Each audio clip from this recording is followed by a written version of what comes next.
အားလုံးပဲမင်္ဂလာပါဒီနေ့တော့ verb plus ed ခေါ်ရယ်ကိုလိမ့်မယ်မယ် verb plus ed ခေါ်ရယ်ကိုလိမ့်မလားမလားဆိုတဲ့လွယ်တဲ့သုံးလဲများတဲ့ grammar lesson လေးကိုကျင့်ကြရအောင်နော်သူကမှမလေးတစ်ခုရှိပါတယ်အသက်နဲ့ဆိုလို့ရှိရင် ed ခေါ်ရယ်ကိုနဲ့တွဲပြီးတော့အသက်နဲ့မဆုံးရင်တော့ read ခေါ်ရယ်ကိုနဲ့တွဲရပါမယ်ဒါလေးကိုတော့မှတ်ထားဖို့လိုပါတယ်ပထမဆုံးဥပမာလေးရတော့ 내일 학교에 갈 거예요. 내일 학교에 갈 거예요. 내일မနေ့ဖြင့် 학교ဆိုတာကျောင်း 학교에ကျောင်းကို갈 거예요. သွားမယ်ဒီမှာ가다ဆိုတာသွားသည်မှာကျမတို့အသက်မပါပါဘူးအသက်မပါတဲ့အတွက်ကျမတို့ read ခေါ်ရယ်နဲ့တွဲပြီးတော့갈 거예요.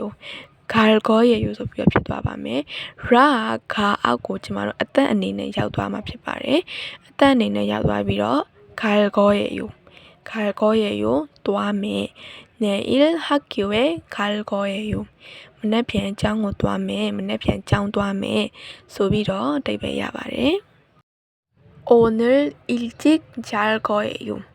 오늘 일찍 잘 거예요. 오늘ဆိုတာဒီနေ့일찍ဆိုတာစောစောเนาะ자다ဆိုတာအိတ်တီသူလည်းအသက်မပါတဲ့အတွက် read ခေါ်ရယူနဲ့ပဲတွဲပြီးတော့잘ခေါ်ရယူဆိုဖြစ်သွားမယ်raကဂျာအောက်ကိုအသက်အနေနဲ့ရောက်သွားပြီးတော့잘ခေါ်ရယူဆိုပြီးတော့ဖြစ်သွားမယ်အဲ့တော့ 오늘 일찍 잘 거예요ဒီနေ့စောစောအိတ်မယ်ဆိုပြီးတော့အဓိပ္ပာယ်ရပါတယ်저녁에 운동할 거예요. 저녁에 운동할 거예요. 저녁ဆိုတာညနေ 저녁에ဆိုတာညနေမှာ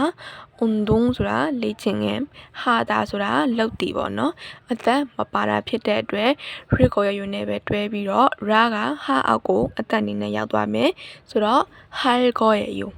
할 거예요. လုပ်မယ်운동할 거예요.လေ့ကျင့်ခန်းလုပ်မယ်저녁에 운동할 거예요. ညနေမှာလေ့ကျင့်ခန်းလုပ်မယ်ဆိုပြီးတော့အဓိပ္ပာယ်ရပါတယ်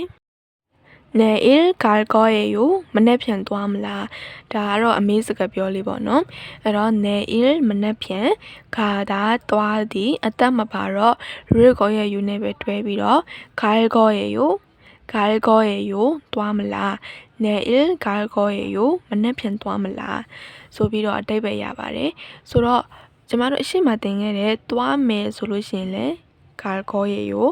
သွားမလားဆိုလို့ရှိရင်လည်း갈 거예요.ဆိုတော့ဘာကွာလဲဆိုလို့ရှိရင်ဒီတိုင်းသွားမယ်ဆိုလို့ရှိရင်တော့갈 거예요. ပေါ့နော်စကားပြောပါဒီတိုင်းပုံမှန်အနေထားလေးပဲကျမတို့ဒီလိုမျိုးမေးခွန်းမေးတယ်ဆိုတဲ့စကားပြောနဲ့ပြောမှဆိုလို့ရှိရင်တော့အတန်ကိုနည်းနည်းလေးမြင့်ပြီးတော့ဆိုရပါမယ်갈 거예요. 갈 거예요. ဒီရှိုးနေရာမှာအတန်ကိုမြင့်ရမယ်နော်အဲ့တော့မေးခွန်းမေးမယ်ဆိုလို့ရှိရင်တော့갈 거예요. 갈 거예요. အတန်လေးကိုမြင့်ပြီးတော့ဆိုရမယ်မေးခွန်းမမေးဘဲနဲ့ဒီတိုင်းရိုးရိုးပဲသွားမယ်ဘာညာဆိုလို့ရှိရင်တော့အတန်မြင့်စရာမလိုပေါ့နော်ပုံမှန်နေထားလေးပဲ갈 거예요. 갈 거예요. သွားမယ်ဆိုပြီးတော့အဓိပ္ပာယ်ရပါတယ်နားလည်မယ်နော်အဲ့တော့နောက်ဥပမာလေးကိုဆက်ပြီးတော့ကြည့်လိုက်ကြရအောင်저녁에 뭐 먹을 거예요? 저녁에 뭐 먹을 거예요? 저녁ဆိုတာညနေ 저녁에ဆိုတာညနေမှာ 뭐ဆိုတာဘာပေါ့နော် 먹다 စားသည်ဒီမှာအသက်ပါတယ်နော်အသက်ပါနေဖြစ်တဲ့အတွက်ကျမတို့ 을 거예요 နဲ့တွဲပြီးတော့ 먹을 거예요. 먹을 거예요. စားမလဲ 뭐 먹을 거예요. ဘာစားမလဲဆိုတော့ 저녁에 뭐 먹을 거예요. ညနေမှာဘာစားမလဲဒါမှမဟုတ်ညနေစာဘာစားမလဲအဆင်ပြေလို့သုံးလို့ရပါတယ်နားလည်မယ်နော်언제 잘 거예요. 언제 잘 거예요. 언제ဆိုတာပဲအချိန် 자다 အိတ်တီအသက်မပါတဲ့အတွက် read ခေါ်ရယူနေပဲတွဲမယ်잘 거예요. အိတ်မလဲအိတ်လဲ 언제 잘 거예요. ဘယ်ချိန်အိတ်မလဲဘယ်ချိန်အိတ်လဲဆိုပြီးတော့အဓိပ္ပာယ်ရပါတယ်ဆိုတော့အရှိရသင်ခဲ့တဲ့ verb plus ed ကာယူရဲ့အခုသင်နေတဲ့ verb plus ed ကိုရဲ့ယူကဘာကွာလဲဆိုလို့ရှိရင် verb plus ed ကာယူကကျမတို့အကြံပြုတဲ့နေရာတွေမှာသုံးတာအင်္ဂလိပ်လို့ဆိုရင်တော့ shall we ပေါ့နော်အဲ့တော့အခုသင်တဲ့ verb plus ed ကိုရဲ့ယူကကျမတို့ အနာဂတ်အစီအစဉ်တွေကိုပြောတဲ့နေရာမှာသုံးပါတယ် are you going to ပေါ့နော်အဲ့တော့ဥပမာဆိုလို့ရှိရင် verb plus is ခါရိုးဆိုရင်ကျွန်တော်တို့ tteokbokki စားကြမလား tteokbokki စားကြမလားဆိုတော့ကိုယ်အကြံကိုမေးတယ်အကြံပြုတာနော်အဲ့တော့အောက်က verb plus is ကိုရွာကြော tteokbokki စားမလားဆိုတော့အနာဂတ်အစီအစဉ်တွေကိုမေးတာမလောက်ရသေးတဲ့အနာဂတ်အစီအစဉ်မှာ tteokbokki ကိုစားမလားဆိုတာကိုမေးတာဟိုကကြော tteokbokki စားကြမလားအကြံပြုတာရမယ်နော်အဲ့လိုမျိုးနှစ်ခုသူကကွဲသွားပါတယ်နည်းနည်းလေးတူမလို့နဲ့ပေါ့နော်ဒီနေရာလေးတွေကနည်းနည်းတော့ကွဲသွားပါတယ်အဲ့တော့ဒီသုံးခုကိုရှုပ်နေမှာဆိုလို့အလွယ်မှတ်ရှင်ရင်တော့ verb plus is ကာရွာကြတော့ကြမလားအကြံပြုတာကိုပြောတာဥပမာ tteokbokki စားကြမလားဆိုတဲ့အကြံပြုတဲ့နေရာမှာသုံးတယ် verb plus is ကိုရယူနဲ့